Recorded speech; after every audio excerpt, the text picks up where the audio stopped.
안녕하세요. 저는 20대 후반에 결혼해서 30대 중반에 이혼해서 혼자가 된 돌아온 싱글입니다. 항상 읽기만 하던 사연글을 제가 써보겠다고 생각한 이유는 세상의 모든 상간녀들에게 남의 눈에 눈물 나게 만들면 네 눈에는 피눈물이 난다는 걸 몸소 알려주고 싶어서예요. 말씀드렸다시피 저와 남편이 이혼하게 된 건 모두 상간녀 때문이었어요.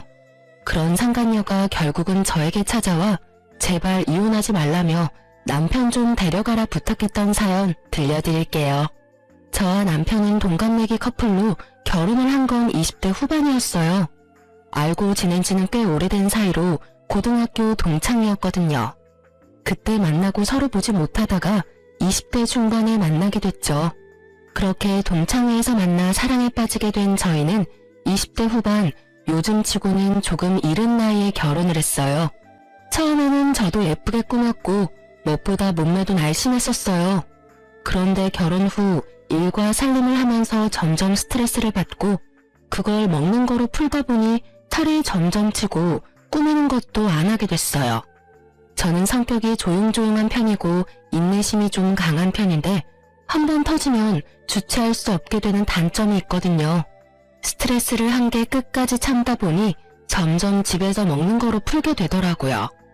제가 이렇게까지 스트레스를 받게 된 이유는 친정과 시댁의 환경에 있었어요. 친정이나 시댁이나 고만고만하게 못 살아서 매번 돈 나갈 것 많고 집안에 아픈 사람도 참 많았죠. 그나마 다행인 건 친정집에는 아파도 봐줄 사람이 있었다는 것이고 불행인 건 시댁에는 아픈 시부를 돌볼 사람이 시모뿐이었다는 거죠. 게다가 시부는 병원을 무척 싫어하셔서 나이가 더 많은 시모가 시부의 병수발을 직접 해야 했어요. 아예 시모에게 모두 맡겨둘 수 없었던 저는 그것 때문에도 스트레스를 많이 받았어요. 그리고 친정에서 아픈 부모님을 위해 돈을 좀 달라고 할 때도 마찬가지로 스트레스를 받았죠. 이유야 여럿이지만 결론은 살이 엄청나게 쪘고 애도 들어서지 않게 됐어요. 게다가 남편은 애를 만들 생각도 없어 보였죠. 제가 아이를 가지고 싶다고 말하면 남편은 당신처럼 뚱뚱하고 못생긴 여자한테 마음이 생길 리가 있겠냐며 그런 식으로 저의 인격을 모독하기도 했어요.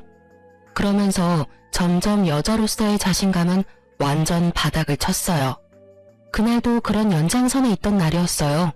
남편의 생일. 말하지 않아도 부부라면 그날이 부부가 함께 식사하고 축하하는 날이라는 걸 알 거예요.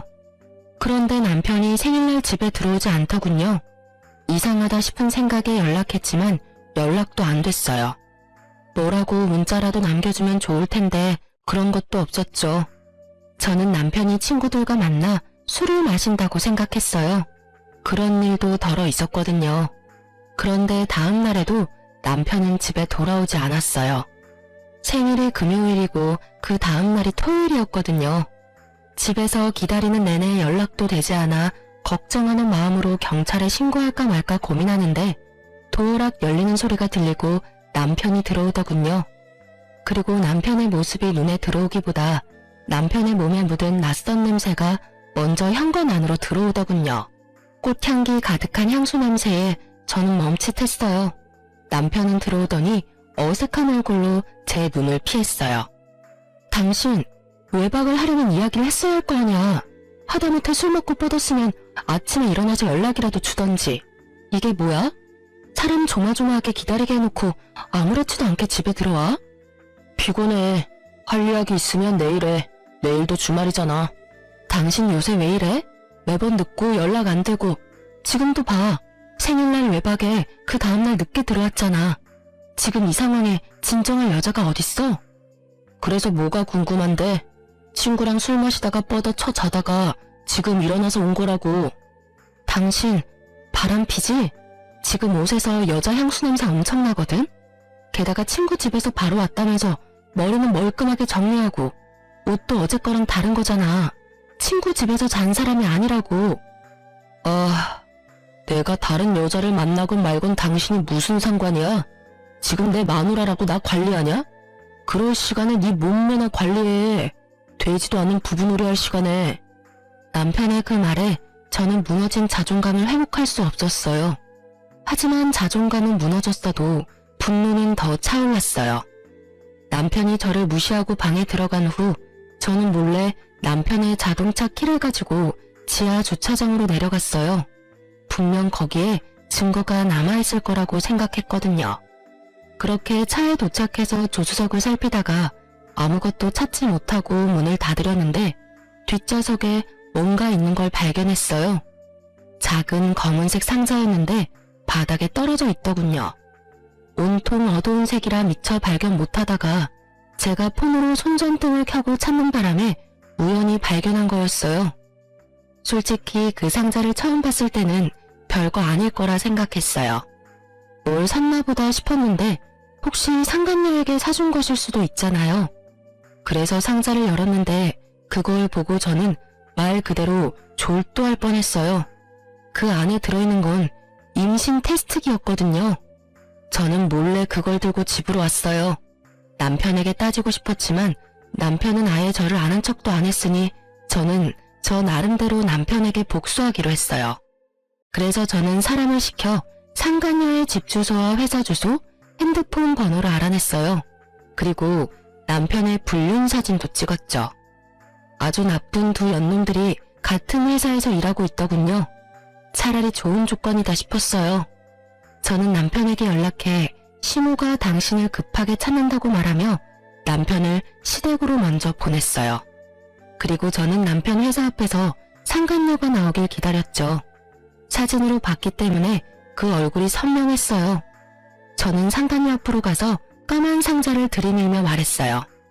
이거 우리 남편 차에 흘렸던데 나랑 이야기 좀 할까? 여기서 소문 다 나도록 이야기해도 난 상관없어. 그 상자를 보던 상간녀 얼굴이 싸해지더군요.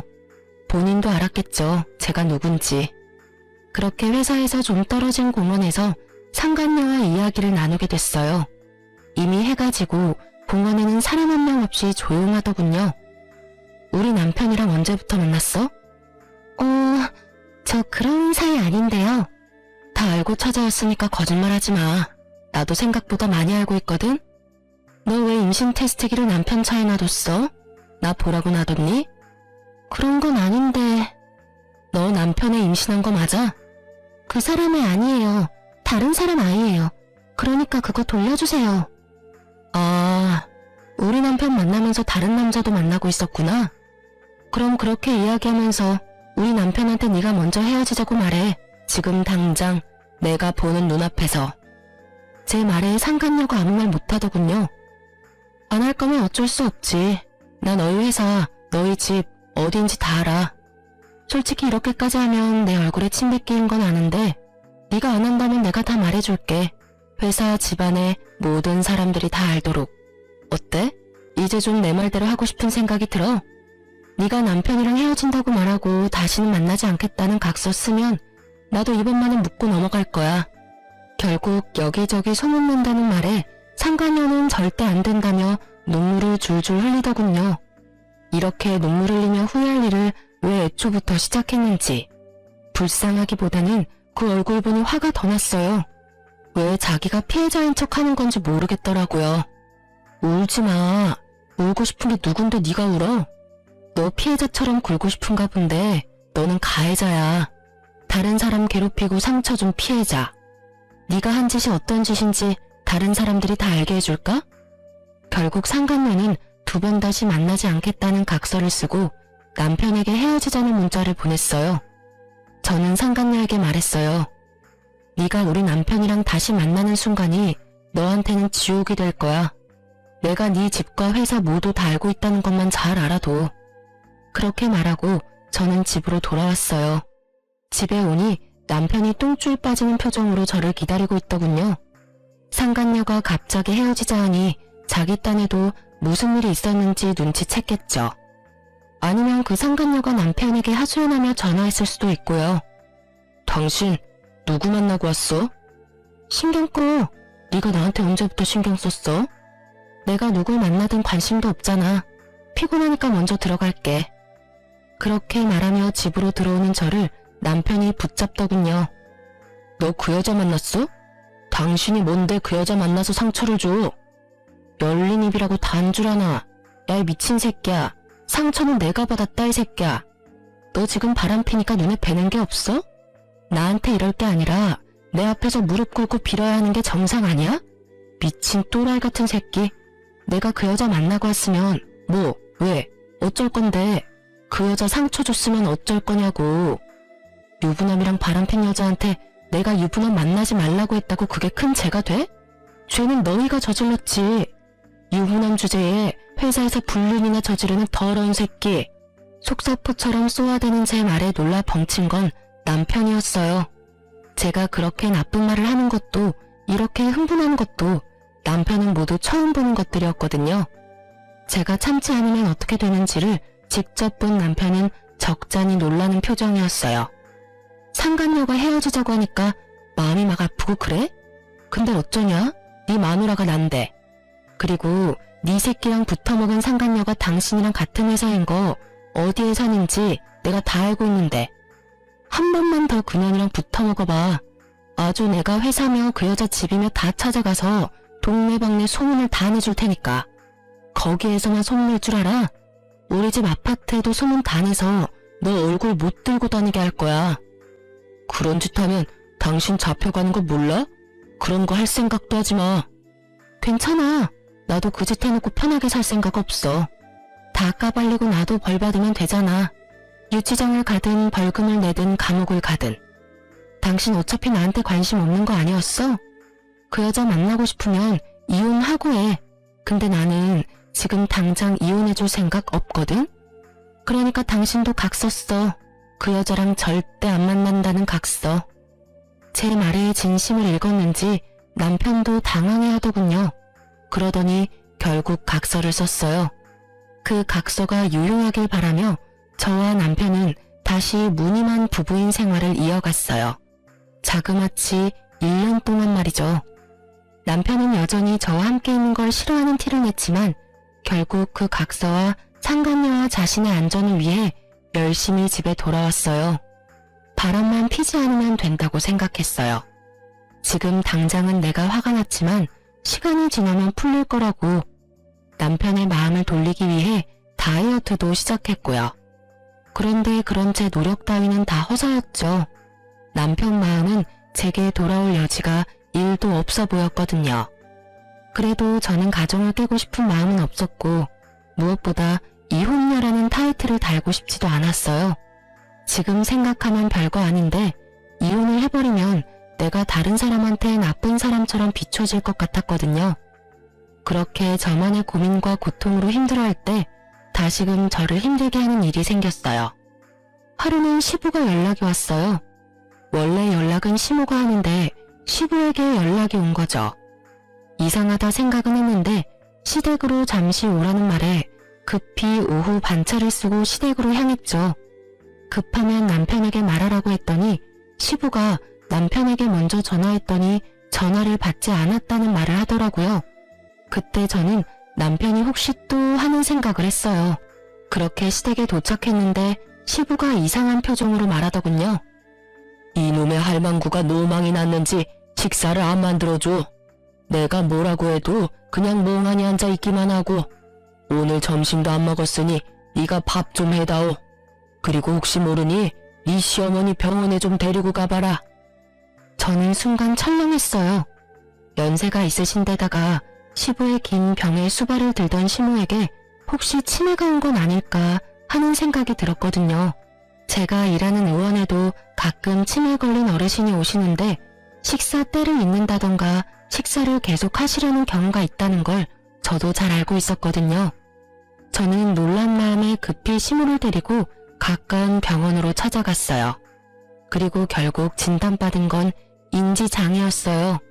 인지장애가 치매가 되면 집에서 돌보기는 좀 힘들 거라고 이야기하더군요. 저도 다 아는 내용이라 더 실감이 났어요. 시모는 알고 있었는데 숨기고 있었던 듯해요. 저는 그 결과에 한숨이 절로 나오더군요. 일단 저는 시모를 데리고 시댁으로 갔어요. 아픈 시부 인지장애 진단받은 시모. 시부모에 대한 이야기를 하려고 남편에게 집으로 최대한 빨리 오라고 했어요. 그렇게 연락을 해놓고 가만히 생각하니 시댁이 남편 회사와 가까워 회사에서 만나 같이 집에 가면 될 것 같더라고요. 택시 타면 교통체증 감안해도 남편 퇴근 시간 전에는 도착할 것 같아서 저는 남편 회사로 향했어요. 그 앞에서 커피를 사서 마시며 기다리고 있는데 남편이 회사 밖으로 나오더라고요. 그것도 상간녀와 함께 둘이 하하호 웃으며 나오는데 완전 열이 받았어요. 헤어지라고 했으면 회사에서도 영 끊어야지. 저렇게 즐겁게 있으라는 이야기가 아니었잖아요. 열받은 저는 남편 앞에 나타났죠. 제 얼굴 보더니 남편도 그 상간녀도 너무 당황한 표정으로 저를 바라보더군요. 즐거워 보이네? 당신이 여기는 어떻게 집에 있는 거 아니었어? 집으로 가려다가 당신 퇴근 시간 맞출 수 있을 것 같아서 회사로 왔지. 그런데 의외의 장면을 보네? 내가 각서 2장 집에 가지고 있는 거 알지? 남편이 입을 꾹 다물더니 상간녀를 먼저 보내더군요. 저는 남편에게 일단 차에 타자고 말했어요. 남편 차를 타고 집에 가는 길에 저는 남편에게 물었어요. 설마 당신 아직도 그 여자 만나? 딱 봐도 헤어진 느낌이 아닌데? 아님 각서는 쓰고 만남은 계속하고 뭐 그런 거야? 여보, 내가 각서를 쓴 건 맞는데 나 솔직하게 말해서 점점 그 여자한테 진심이 되어가. 당신한테는 진짜 미안한데 그 여자한테서 사랑을 느낀다고. 부탁해, 나랑 이혼해줘. 당신도 나랑 사는 거 힘들잖아. 저는 정말 화가 났어요. 저와의 약속을 지키지 않은 것도 모자라 남편이 제게 그 상간녀를 사랑한다고 말하는 것이 너무 배신감이 들었거든요. 내가 힘든 건 내가 알아서 해. 당신이 그런 걸 걱정할 필요는 없지. 그 여자를 사랑하면 나랑 결혼을 왜 했어? 내가 그때 예쁜 몸, 예쁜 얼굴이 아니라서 이제 정이 다 떨어졌어? 너한테는 결혼이라는 게 다 그렇게 쉬운 거야? 싫으면 헤어지고 좋으면 만나고 그건 연애할 때나 하는 거지. 당신 결혼까지 한 사람이라고. 내가 잘못한 거 나도 알아. 그러니까 당신한테 이렇게 부탁하는 거잖아. 제발 나 좀 놔줘. 당신도 그 편이 더 행복할 거야. 저는 남편을 보며 시부모를 떠올렸어요. 시어른 생각을 하며 남편에게 마지막으로 물었어요. 정말로 당신 나한테 돌아올 생각은 없어? 없어. 나한테는 그 여자가 마지막 사랑이야. 그 이야기에 들고 있던 종이컵을 꽉 쥐어버렸어요. 그 탓에 안에 남아있던 커피가 밖으로 흘렀지만 그런 건 신경 쓰이지도 않았어요. 저는 남편에게 내일 이야기하자고 이야기했어요. 그리고 그 다음날 저는 상간녀를 찾아갔죠. 분명히 전날 상간녀가 남편 회사에서 같이 나오는 걸 봤는데 알고 보니 회사를 퇴사했더군요. 어제가 퇴사 날이었고요. 집도 이사를 한 모양이었어요. 그때 생각이 들었죠. 아, 이것들이 어제 그렇게 정리를 하고 저녁에 나한테 이혼하자고 말한 거였구나 하고 열받은 저는 남편에게 상간녀를 데려오라고 했어요. 할 말이 있고 그 여자 데려와서 대면시켜주면 이혼을 진지하게 생각해보겠다 했거든요. 그랬더니 1시간 만에 그 여자가 왔더군요. 팔에는 아주 작은 아이를 안고 말이죠. 그때 임신 테스트기에 그 아이인 것 같더라고요. 애 아빠는? 이 사람이 애 아빠예요. 와, 둘이서 아주 날 가지고 놀았네. 두 사람 애였는데 나한테는 아니라고 하고 여전히 둘이서 잘 만났다 이거야? 거기다 애까지 했고. 그럼 어떡해요.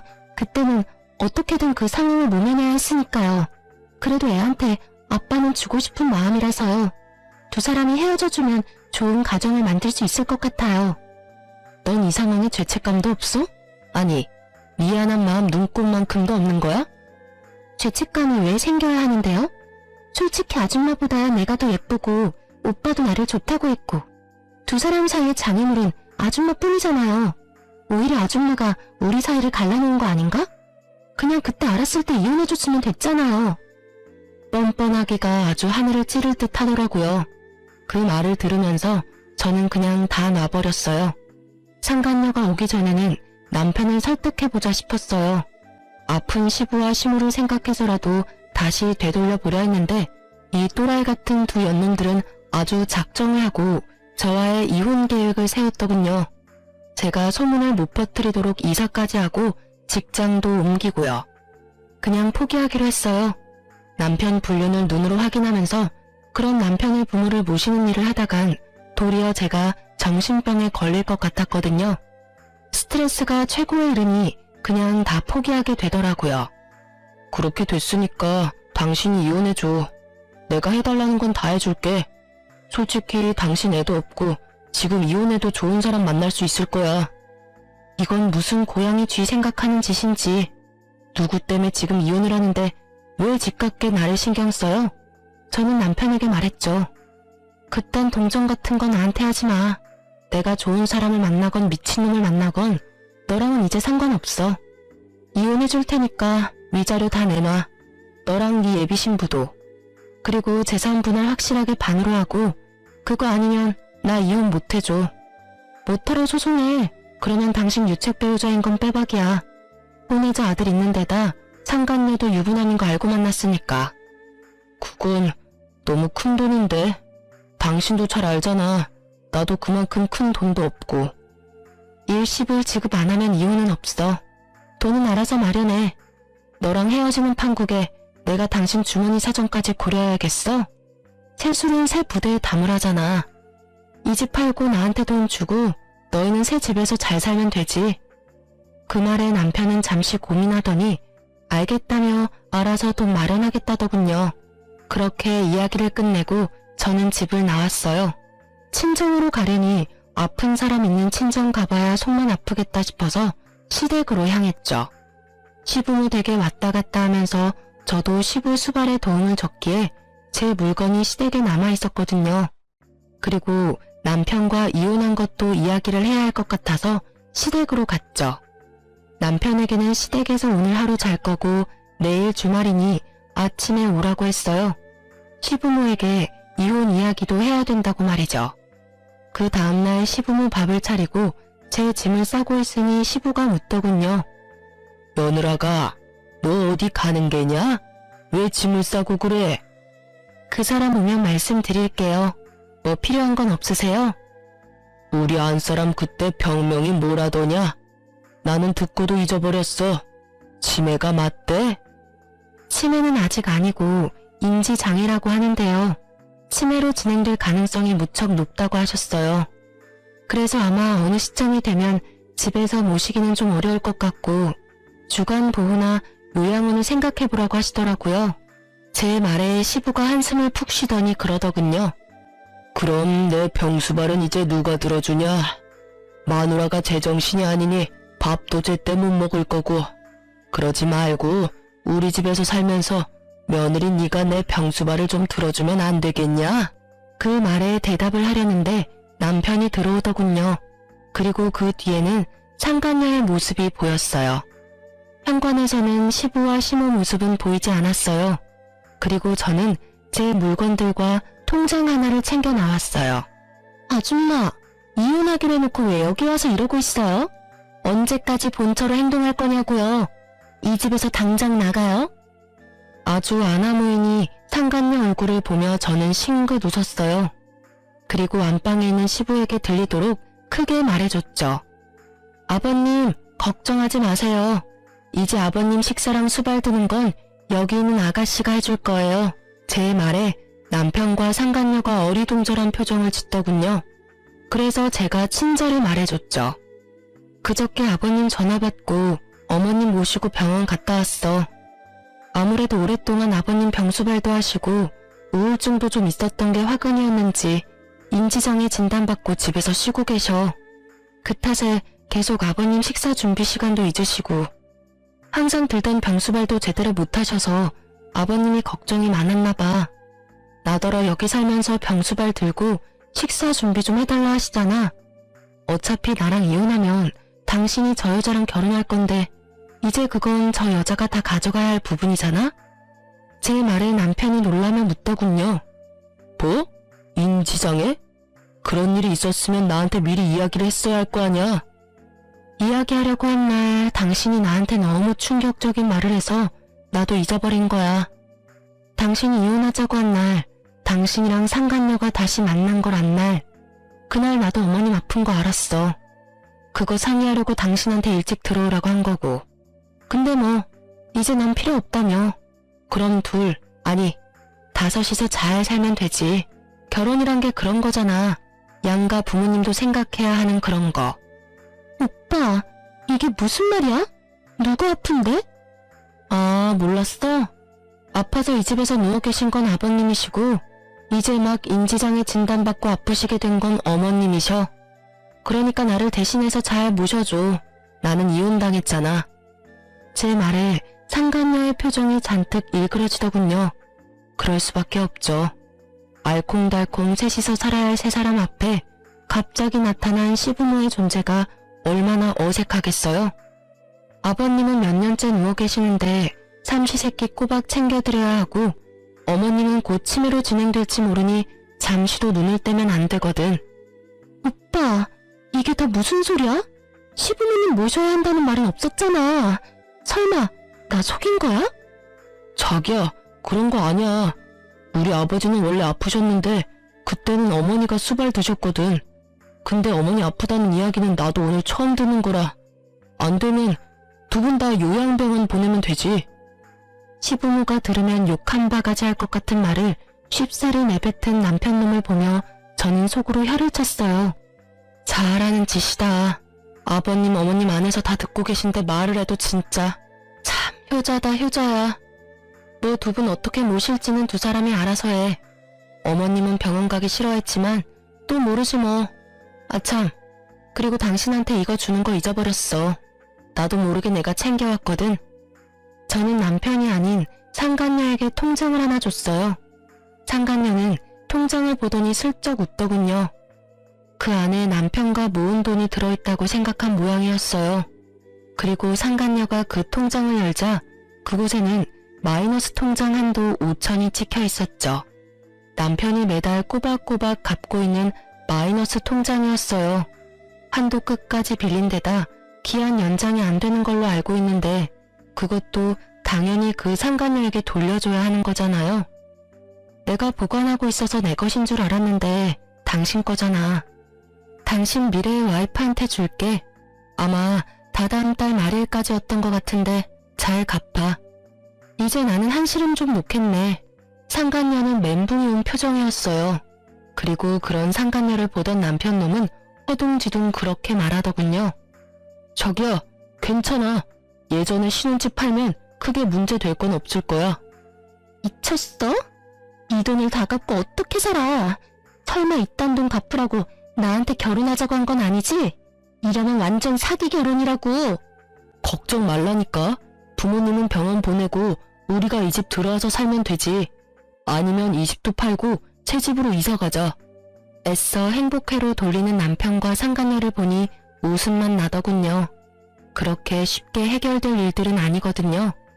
시부모의 집이 어떤 상황인지도 모르고 상간녀랑 바람피느라 본가가 어떻게 돌아가는지도 모르는 남편놈을 보니 웃기지도 않았지만 알려줄 의리가 제게 있을 리가 없잖아요. 나중에 알고 피부도록 놔두는 게 훨씬 나을 테니까요.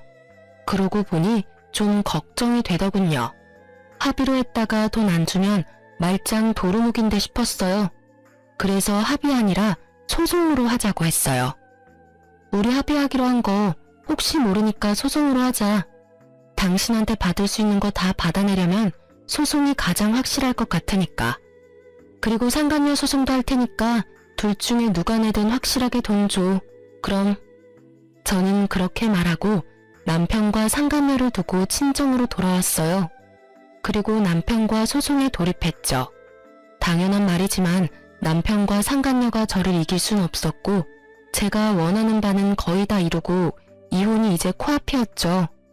애가 없어서 그나마 짧게 걸렸음에도 몇 달을 허비했어요. 그래도 제가 원하는 결과에 가깝게 판결이 났어요. 제가 이혼 후에 가장 먼저 한 게 뭔지 아세요? 필라테스 예약하는 거였어요. 남편과 결혼하고 찐 살들, 남편과 함께 떠나보내기로 작정했거든요. 이제 신경 써야 할 건 제 인생뿐이었으니까요.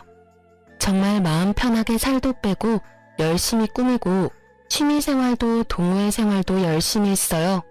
그리고 몇 달 안 돼서 제가 일하는 병원으로 상간녀가 울상인 얼굴로 찾아왔더군요. 아줌마, 이혼하지 마. 제발 다시 당신 남편 좀 데려가. 그 시댁 사람들도 다 데려가고.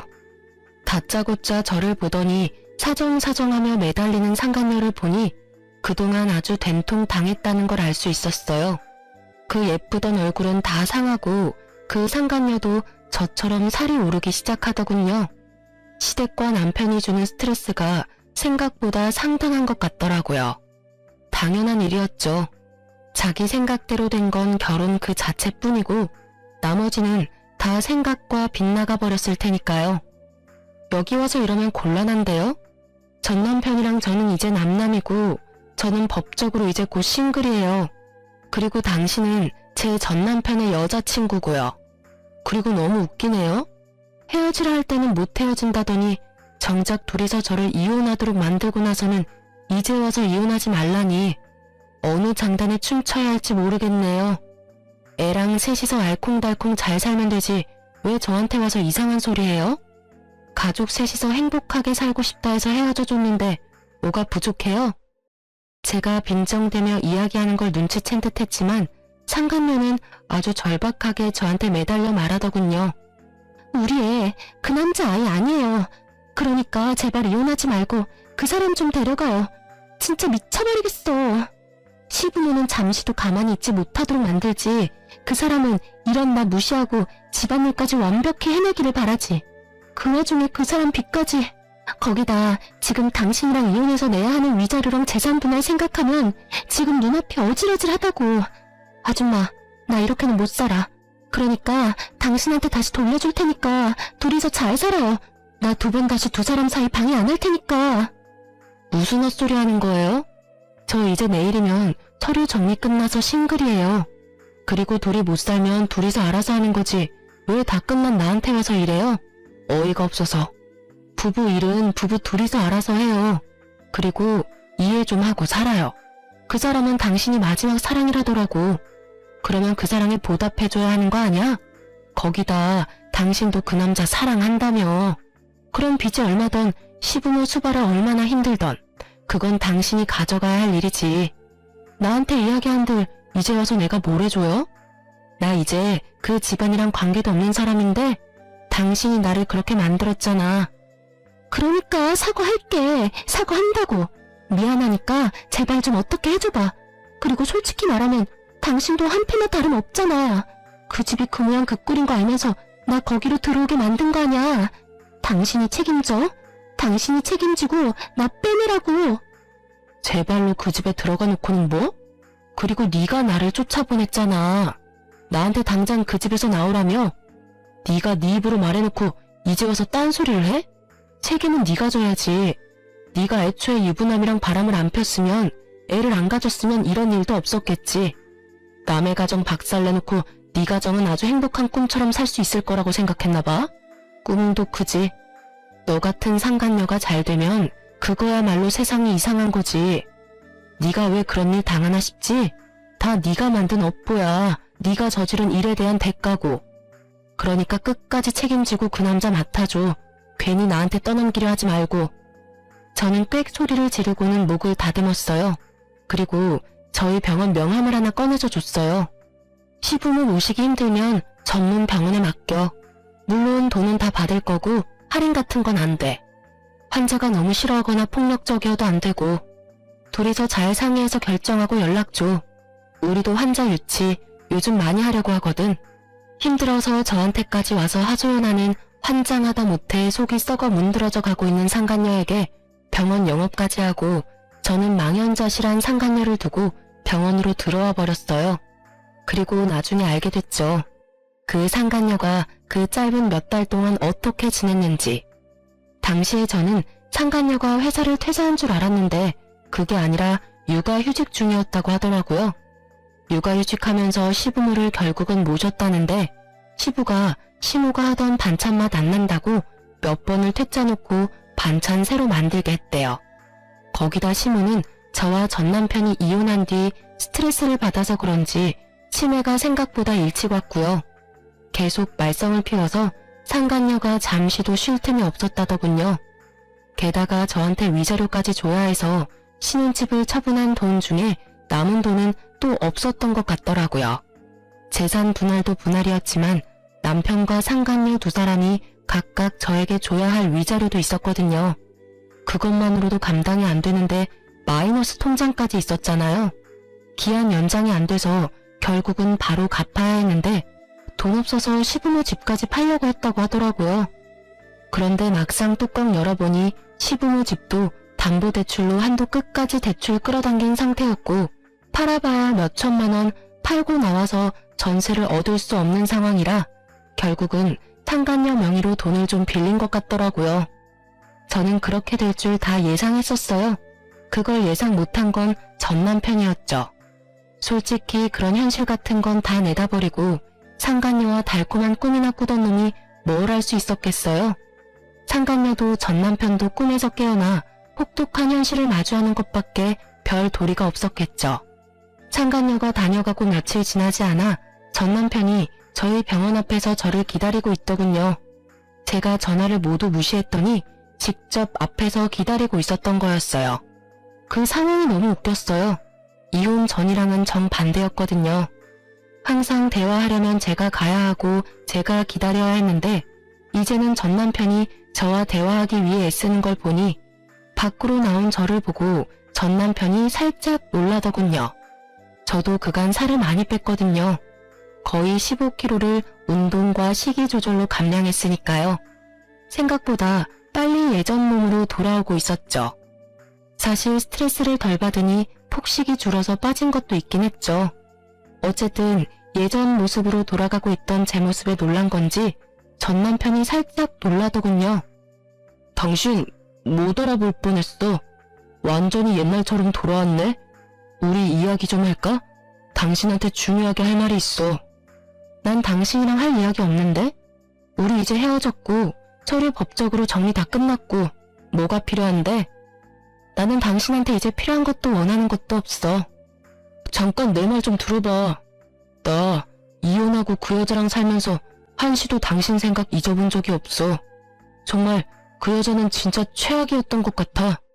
내가 정말 사랑하고 나를 정말 사랑해주는 여자는 당신뿐이었다는 생각을 해. 자다가 봉창 두드리는 소리를 하는 전 남편을 보니 저는 오히려 말을 잇지 못하겠더라고요. 무슨 헛소리야? 사랑? 너 나한테 사랑이라는 단어 말할 자격도 없거든? 너의 마지막 사랑이 너의 상간녀라는 걸 내가 직접 너한테 들었는데 무슨 사랑 타령이야. 하고 싶은 말이 뭔데? 무슨 일 있어? 설마 그 여자 도망갔니? 제 말에 전 남편이 침울하게 고개를 끄덕이더군요. 그럴 줄 알았다고 말하려다 꾹 참았어요. 애는? 애도 데리고 갔어. 종이 한 장 놔두고. 유전자 검사 결과 내 아이도 아니었더라고. 뭐? 내 애가 아니라 딴 남자애였다고. 그러니까 그 여자가 진짜 나쁜 년이라고. 당신한테는 진짜 미안했지만 나도 그 여자한테 당한 거나 마찬가지라고. 애가 졌다고 속이고 나랑 결혼하고 싶다고 했잖아. 그래놓고 시부모 모셔야 하고 내 빚 조금 있는 걸로 좀 압박받으니까 도망가 버리더라고. 집에 있는 돈 되는 물건 다 팔아서. 딱 보니 여자도 빚질 생각은 없어 보였고 값비싼 물건 팔아서 자기 명의로 돈 된 거 다 갚을 생각이었던 것 같더라고요. 근데 그 여자 도망간 거랑 나랑은 무슨 상관인데? 상관이 왜 없어?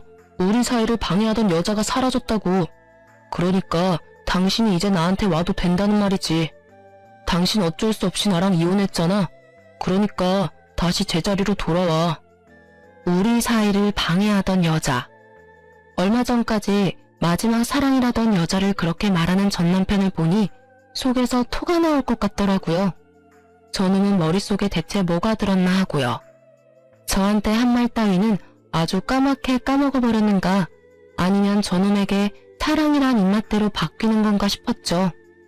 아주 똥을 싸요. 제자리는 무슨 제자리? 우리가 헤어진 게 제자리야 이 또라이야. 상간녀 도망가고 나니까 누구 하나라도 시부모 수발 들어줄 여자 찾고 싶어? 나는 죽었다 깨나도 당신한테 돌아가는 일 없어. 그러니까 뻘짓 그만하고 돌아가서 시부모님이나 잘 모셔. 상간녀 없으면 너 혼자 모셔야 될 거 아냐? 여보, 다시 생각해봐. 당신은 끝까지 이혼 원하지 않았잖아. 그러니까 그때 나를 멈춰 세웠었어야지. 왜 벌써 다 떠나가고 뒤늦게 손을 흔들어? 늦어도 한참은 늦었어. 그런 말할 거면 2번 다시 찾아오지 마. 한 번 더 찾아오면 스토커로 신고해버릴 거니까. 결국 저의 빠른 손절에 전 남편은 떨어져 나갔죠. 상간녀며 전 남편이며 아주 바람직하고 비참한 결과를 맞이했더라고요. 뿌린 대로 거둔 거라는 말이 딱 맞더라고요. 그러게 왜 유부남을 건드려서 이런 일을 만들었는지, 유부남 주제에 젊은 여자랑 왜 바람이 났는지, 그걸로도 모자라 불륜하는 인간들 주제에 본처 내쫓고 자기들끼리 하하호호 가정을 꾸리려고 했는지, 이런 꼴 보여주려고 그랬나 싶더라고요. 상간녀들이 이런 사연글을 읽지는 않겠지만 정말 이참에 말해주고 싶네요. 남의 가정사 제대로 알지도 못하고 작업 걸면 나중에 피 보는 것은 너다 라고 말이죠. 저야 그 상간녀 덕분이라고 해야 할까요? 수발과 전 남편의 빚 지옥에서 구사일생으로 빠져나올 수 있어 다행이었지만 말이에요. 저는 지금은 완전히 결혼 전 모습으로 돌아갔어요. 전 남편 때문에 완전 개박살난 제 멘탈과 자존감도 이제 거의 다 돌아왔고요. 사실 상간녀와 전 남편이 저한테 교대로 와서 사정할 때부터 자존감은 돌아와 있었죠. 그렇게 즐거운 취미생활도 갖고 다른 사람과의 만남도 즐기고 있어요. 다만 결혼에 대한 회의는 여전히 있어요. 그냥 이렇게 사람을 가볍게 만나는 게 더 낫지 않을까 하는 생각도 가끔 해요. 깊고 결속력이 강한 관계라는 건 마음이 변했을 때 정말 상대방에게 큰 상처를 줄 수도 있다는 걸 이번 이혼을 통해 톡톡히 배웠거든요. 남편과 이혼하며 받은 돈으로 작지만 아파트 사서 저만의 시간을 보내는 지금이 저에게는 더없이 소중해요. 아직까지는 그런 여유롭고 자유로운 시간을 더 많이 보내고 싶어요.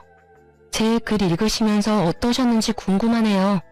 익숙치 않은 글을 쓰느라 조금 버벅거리기도 했지만 좋게 봐주셨으면 해요. 그리고 제 글 읽고 답답한 속 뻥 뚫리셨으면 좋겠어요. 그럼 저는 이만 물러가 보겠습니다. 들어주셔서 감사합니다.